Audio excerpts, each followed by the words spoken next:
வாக்குத்தத்தம் உன்னுடையது. அன்பானவர்களே, இந்த உலகத்தில் மனிதர்கள் நம்மை விசாரிக்க வேண்டும் என்று விரும்புகிறவர்கள் ஏராளம். ஆனால் யார் விசாரிக்கப்படுகிறார்கள் என்று கவனித்துப்பார். நிறைய உறவுகள் இருக்கிறவர்கள், பணம் இருக்கிறவர்கள், உயர்ந்த அந்தஸ்தில் இருப்பவர்கள், இவர்களைத்தான் மக்கள் தேடி போய் விசாரிக்கிறார்கள்.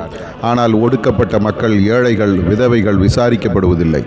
இது எனக்கு வேதனை தருவதாகவே இருக்கிறது. அன்பு பிள்ளையே, நான் உங்களை விசாரிக்கிறவராக இருக்கிறேன். ஆகார் வனாந்தரத்தில் ஓடிக்கொண்டிருக்கும் போது அவளை வழியிலே கண்டு விசாரித்து அவளுக்கு ஆலோசனை தந்து நல்ல வழி நடத்தினவர் நான் தான். இன்றைக்கு உன்னிடம் அதை நான் எதிர்பார்க்கிறேன். நீ இப்படிப்பட்ட சமுதாயத்தில் ஒடுக்கப்பட்ட மக்களை விசாரித்து அவர்களின் தேவைகளை சந்திக்க வேண்டும் என்று விரும்புகிறேன். யாக்கோபு சொல்லும்போது, திக்கற்ற பிள்ளைகளும் விதவைகளும் படுகிற உபத்திரவத்திலே அவர்களை விசாரிக்கிறது தேவனுக்கு முன்பாக மாசில்லாத சுத்தமான பக்தியாயிருக்கிறது. ஆகவே நான் அப்படிப்பட்ட மக்களை விசாரிக்கிறேன். என்னிடம் வரும் எல்லாருக்கும் நான் நன்மை செய்கிறவராக இருக்கிறேன். தைரியமாக என்னிடத்தில் வா, நான் உன்னை இன்றைக்கு விசாரித்து நடத்துவேன். ஆதார வசனம்: தம்முடைய பரிசுத்த வாசஸ்தலத்தில் இருக்கிற தேவன் திக்கற்ற பிள்ளைகளுக்கு தகப்பனும் விதவைகளுக்கு நியாயம் செய்கிறவருமாய் இருக்கிறார். சங்கீதம் 68:5.